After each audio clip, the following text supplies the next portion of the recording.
मकतूल अमीर बलाच टीपू के कत्ल में अब तक कितने लोगों को गिरफ्तार किया गया है। हमारे साथ इस वक्त senior crime reporter Numan Shaikh साहब मौजूद हैं, इनसे बात करेंगे। ऐसा कत्ल था कि इसमें कातिल जो था वो साथ ही मकतूल भी बन गया था। एहसन शाह किस तरह तीफी की तरफ जाके मिलता रहा है, जो वेपन यूज हुआ है यही अमीर बलाच के वालिद के कत्ल में भी इस्तेमाल हुआ था, सेम मेक का। नुमान साहब ये बताइएगा कि अमीर बलाच टीपू का कत्ल हुआ तो अब तक पुलिस ने कितने लोगों को गिरफ्तार किया है और क्या नज़र आ रहा है कि केस किस तरफ जा रहा है? ये एक बहुत हाई प्रोफाइल केस है और इसे ये कुछ कहना गलत ना होगा कि ये पंजाब पुलिस के लिए एक टेस्ट केस है, क्योंकि बहुत अफसोसनाक वाक़या है। मैं उस लड़के को कभी मिला तो नहीं था, लेकिन बहुत इनोसेंट था। जिस तरह उसके इंटरव्यू वगैरह चले तो वो एक अफसोसनाक वाक़या है जो कि पूरे पंजाब में एक शोक की फ़िज़ा है जो भी उसके बारे में सुनता है। जिस वक्त इसका कत्ल हुआ तो उस वक्त बाद जो हमने इसकी रिपोर्टिंग शुरू की तो उसमें हमारा भी पहला इन्वेस्टिगेशन में यही चीज़ थी, क्योंकि ये ऐसा कत्ल था कि इसमें कातिल जो था वो साथ ही मकतूल भी बन गया था, उसको भी फायरिंग करके वहाँ कत्ल कर दिया गया था। तो सबसे जो काम इम्पोर्टेंट था वो तफ्तीश का यही था कि वो वहाँ तक पहुँचा कैसे और पहुँचने के बाद जो है उसके साथ साथ कौन लोग थे। तो इस पर पुलिस ने बहुत अच्छा काम किया।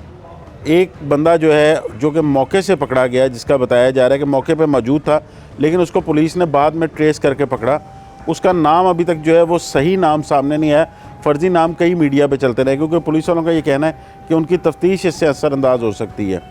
लेकिन उस बंदे से जो तफ्तीश हुई उसमें ये पता चला कि उसका टारगेट बलाज नहीं था, उसका टारगेट ये मुजफ़्फ़र था कि जिसने बलाज को मारना था और उसके बाद उस बंदे ने मुजफ़्फ़र पे हमला करना था। अच्छा, वो क्यों?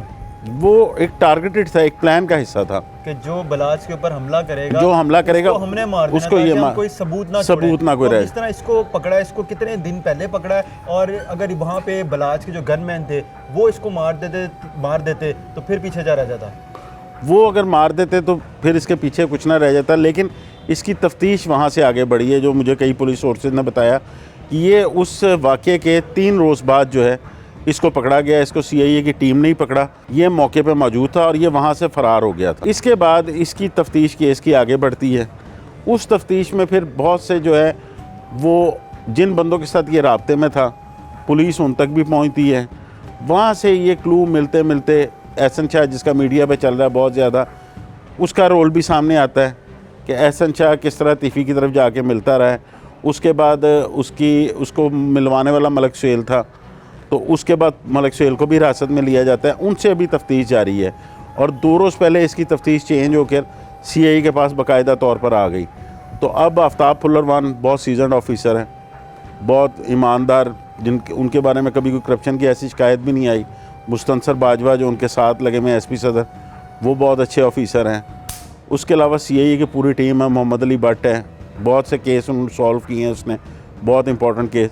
तो अब इस तफ्तीश को जो है वो आगे बढ़ाया जाएगा। अभी तक इस केस में जो है वो बाज़ाब्ता तौर पर गिरफ़्तारी तो किसी की डाली नहीं गई, क्योंकि इसका जब मुकदमा दर्ज होता है तो उसमें नॉमिनेट मुलजिम 2 ही हैं, तीफ़ी भट्ट और गोगी भट्ट, और दोनों में से कोई भी नहीं आया, गिरफ्तार नहीं हुआ अभी तक दोनों गिरफ्तार नहीं हुए। दोनों नहीं गिरफ्तार हुए। जिसमें अच्छा, ये सुनने में आ रहा था कि गोगी भट्ट जो है वो पुलिस ने हिरासत में ले लिया, तीफ़ी जो है वो मुल्क छोड़कर चले गए, तो इसमें कितनी हकीकत है?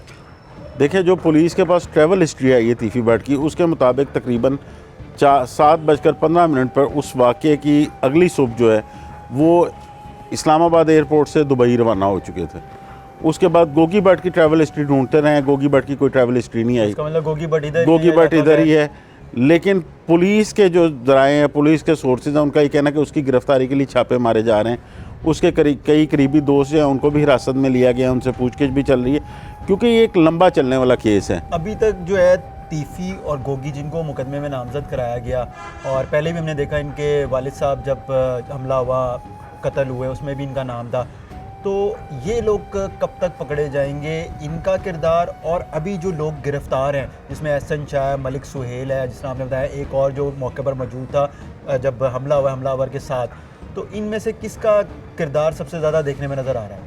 देखें फराज, ये कुछ भी कहना कबल वक्त है, क्योंकि अभी जो कुछ किरदार सामने आए हैं, असल जो कातिल था वो मकतूल बन चुका हुआ है, जिससे तफ्तीश सही तरह आगे बढ़नी थी। तो इसमें कुछ भी कहना कबल वक्त है अभी कि इसकी प्लानिंग कहाँ पे हुई, किस तरह जो है इसमें किरदारों को जो है वो आगे इस्तेमाल किया गया, तो ये अभी सब कुछ कहना कबल वक्त है। अभी तो पुलिस जो है वो 1 बाय 1 जो है वो आगे चल रही है।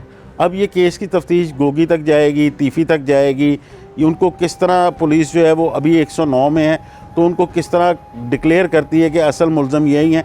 ये पुलिस के लिए एक टेस्ट केस है, इसकी तफ्तीश कोई इस तरह नहीं है कि ये 2-3 दिन में क्लोज़ हो जाएगी। CDR में तो इतना अब तक तो पता चल गया होगा कि कौन राब्ते में था, कौन कॉल कर रहा था, या इसने किसको कॉल की हमलावर ने। इसमें जो अभी तक मुझे पुलिस सोर्सेज से ये पता चला है कि ये मोबाइल जो है ये 2 दिन पहले ही ख़रीदा गया था, इससे कोई कॉल्स वगैरह भी नहीं है, और सिंध की कोई खातून है उसके नाम पे ये सिम निकलवाई गई थी। तो इस मोबाइल से सिर्फ 1-2 कॉल्स हुई हुई हैं, उसका कोई पता चल सका? उसका अभी तक पुलिस इसको डिस्क्लोज़ नहीं कर रही। 1-2 कॉल्स हुई हुई हैं, वो भी बहुत कम वक्त की, लेकिन पुलिस उस मोबाइल से अब उसकी लोकेशंस ट्रेस कर रही है कि उस बंदे की मौजूदगी कहाँ कहाँ रही है।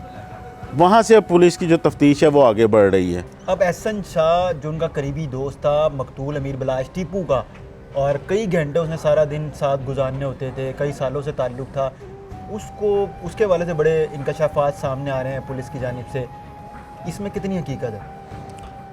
देखिए, अभी एहसन शाह गिरफ़्तार हुआ है, अभी हिरासत में है।